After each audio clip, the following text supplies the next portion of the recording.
The salvage yard stretched across 3 kilometers of barren wasteland on Kepler 442b, filled with the corpses of starships from a dozen different species. Lawrence stood before a hulking mass of corroded metal, his eyes tracing the patchwork hull of what had once been a Valorian deep space freighter.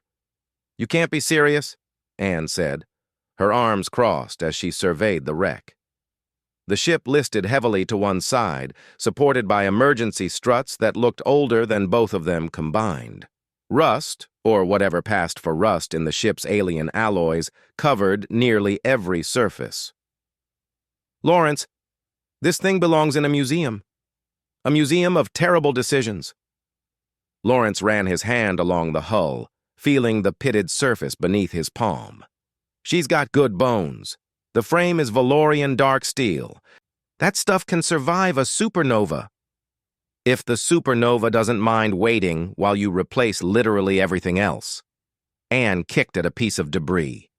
"The other dock workers are already laughing. They're calling you scrap boy behind your back." He'd heard worse. At 19, Lawrence was the youngest human on the colony and the only one foolish enough to work the salvage docks instead of taking a cushy job in the orbital stations. But he'd saved every credit for 3 years, and this ship, the Wandering Star, according to the faded Valorian script, was his. "Let them laugh," Lawrence said. "Help me or don't, but I'm doing this." Anne sighed, but she was already pulling tools from her pack. "You're an idiot, but you're my idiot. Where do we start?" The work was brutal. The Valorian power core had fused into a solid mass that took them 2 weeks to extract. The life support systems had been cannibalized by previous owners, leaving them to fabricate new components from scratch. The navigation computer spoke only in dead languages that required translation matrices Lawrence had to beg, borrow, and steal from the colony's archives. Every day, dock workers would pass by, shaking their heads or making jokes. The Zenthari foreman, a being of crystalline intelligence named Korvax, was particularly vocal. "The human plays with toys," Korvax would buzz through his translator. "Better to sell for scrap and buy a shuttle pass to civilized space." But Lawrence kept working, and kept helping. And slowly, impossibly, the ship began to respond. 3 months in, Lawrence discovered why the Valorians had abandoned the freighter. Hidden behind a false bulkhead in the cargo bay, he found it. A prototype jump drive, unlike anything he'd seen in the technical manuals. Where standard drives folded space, this one seemed to cut through it, creating temporary tunnels through the quantum foam itself. "This is illegal in 47 star systems," Anne whispered, her scanner displaying readings that shouldn't exist. "The Valorians banned this technology 2 centuries ago. Too dangerous." "Too powerful, you mean," Lawrence corrected. He was already running calculations. "Look at these energy signatures. Anne, with this drive, we could cross the sector in hours instead of weeks. Or we could punch a hole in reality and kill everyone within a light-year radius. Where's your sense of adventure?" Anne glared at him, but she was smiling. "Fine. But when we die horribly, I'm haunting you." 6 months after Lawrence bought the ship, the Wandering Star lifted off from Kepler 442b. The liftoff was shaky.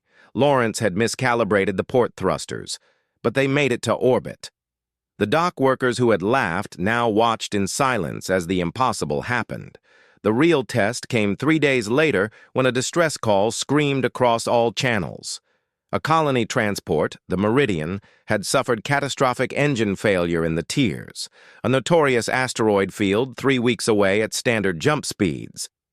200 colonists, including 50 children, would run out of oxygen in 96 hours. Every ship in the sector launched, but everyone knew the math. They'd arrived too late. Except Lawrence. "Don't," Anne said, reading his expression. "That drive hasn't been tested. We don't know if it'll work or if it'll tear us apart. Those are kids up there." I know. Anne closed her eyes, then nodded. "All right. But I'm recording everything.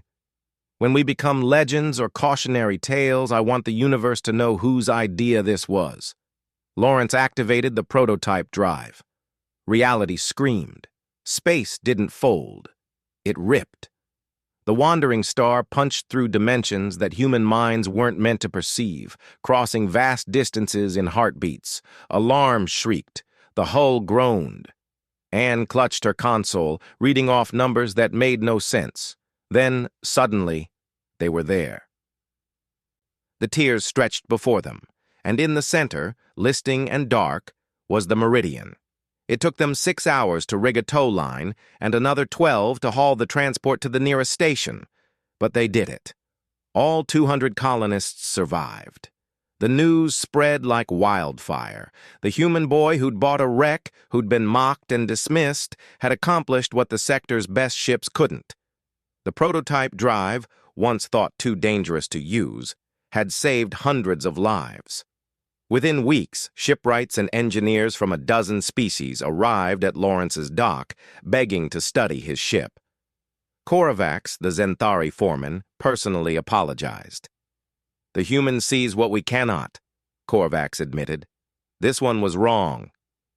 Standing on the observation deck of the wandering star, now gleaming after proper repairs and upgrades, Lawrence and Anne watched the stars. "Still think I'm an idiot?" Lawrence asked.